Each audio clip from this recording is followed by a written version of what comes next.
तो दोस्तों एक बहुत इंटरेस्टिंग कॉन्सेप्ट है जिससे आप प्रिडिक्ट कर सकती हो कि आने वाले टाइम पे स्टॉक का जो प्राइस है इन नियर फ्यूचर वो ऊपर जाएगा या नीचे जाएगा। जितने भी डेरिवेटिव स्टॉक्स होते हैं, हर डेरिवेटिव स्टॉक के अंदर आपको दो तरह के प्राइसेस देखने को मिलेंगे। एक प्राइस होता है उसको बोलते हैं स्पॉट प्राइस, और एक प्राइस होता है फ्यूचर प्राइस। स्पॉट का मतलब होता है कि वो शेयर करंटली कितने में बिक रहा है, that is the spot price. मान लो एक शेयर करंटली 100 रुपए में बिक रहा है तो ये उसका स्पॉट प्राइस हो गया, ठीक है। और अगर मैं बोलूं कि वही सेम स्टॉक अगर मुझे एक मंथ के बाद खरीदना हो, यानी कि फ्यूचर में खरीदना हो, तो उसका प्राइस क्या होगा। तो आप बताइए जनरली क्या होना चाहिए। जनरली ऑफ कोर्स क्या future price should be higher than the spot price, yes or no. Yes. और अगर ऐसा हुआ कि future price is higher than the spot price, तो इस सिचुएशन को हम नाम देते हैं contango. Contango is a situation where the future price is higher than the spot price, which is very, very, very natural phenomena, which means the people are bullish for that particular stock in the near future. Okay, sir. Sir क्या ऐसा भी हो सकता है कि spot 100 रुपए का हो और उसी चीज की फ्यूचर वैल्यू 98 रुपीज की हो। जनरली ऐसा नहीं होना चाहिए, बट अगर ऐसा है तो this situation is called as backwardation. इसको क्या बोलते हैं? बैकवर्डेशन। अब जब मैं ये बोलता हूं बैकवर्डेशन, तो बैकवर्डेशन एक ऐसी सिचुएशन होती है जहां पर पीपल के जो सेंटिमेंट्स होते हैं towards that stock in the near future क्या थोड़ा बियरिश होते हैं।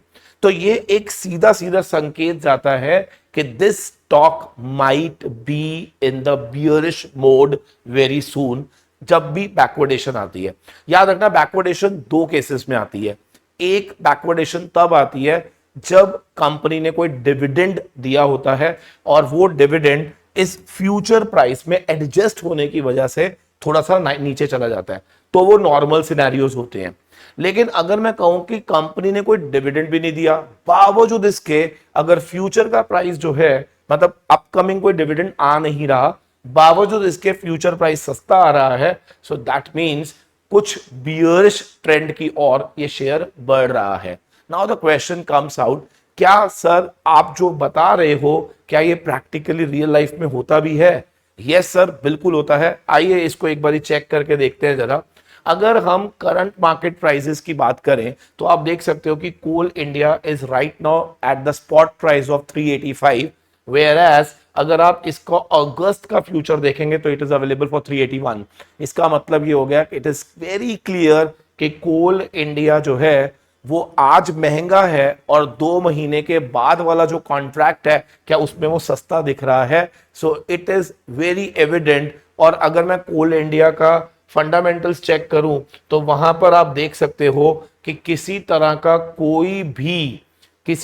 कोई भी कंपनी डिविडेंड नहीं दे रही है।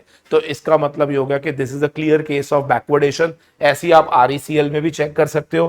करंटली आपको 401 का है, 2 महीने के बाद वाला फ्यूचर जो कि महंगा होना चाहिए that is available just for ₹400। So this is clear cut backwardation again, and RECL is also not planning any sort of dividend in the near terms. And similarly, अब आप कहोगे सर कैसी बातें कर रहे हो, ऐसा भी तो हो सकता है कि ऐसा ही होता हो। सर ऐसा नहीं होता, ये नॉर्मल नहीं है। अब आपको मैं दिखाता हूं किसी और कंपनी के अंदर। For example Tata Motors currently trading at 381। जुलाई का अगर आप फ्यूचर देखोगे 384 और अगस्त का फ्यूचर देखोगे 388। यानी कि जैसे जैसे हम आगे जा रहे हैं क्या फ्यूचर प्राइस बढ़ रहा है।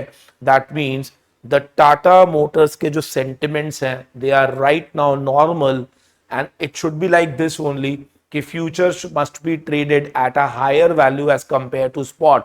बट जब आप पीएसयू स्टॉक्स को देखते हैं it is a matter of worry. So this is a pure educational video with an intent to teach you a concept of backwardation, and I want you people to follow the prices so that आप लोग इस concept को real market में सीख सको। ठीक है, आप चेक करिए कि क्या वाकई में नियर फ्यूचर में क्या हमें ऐसा दिखने वाला है। आप जरूर इसको ट्रेस करिएगा कि जो शेयर है वो डाउनवर्ड ट्रेंड में जा रहा है, यस और नो। और अगर नहीं जा रहा तो भी आप मुझे उसको पूरा ऑब्जर्व करके बताइएगा, and definitely I will come up with one more video for continuation of the same concept. Thank you very much, God bless you all, bye bye.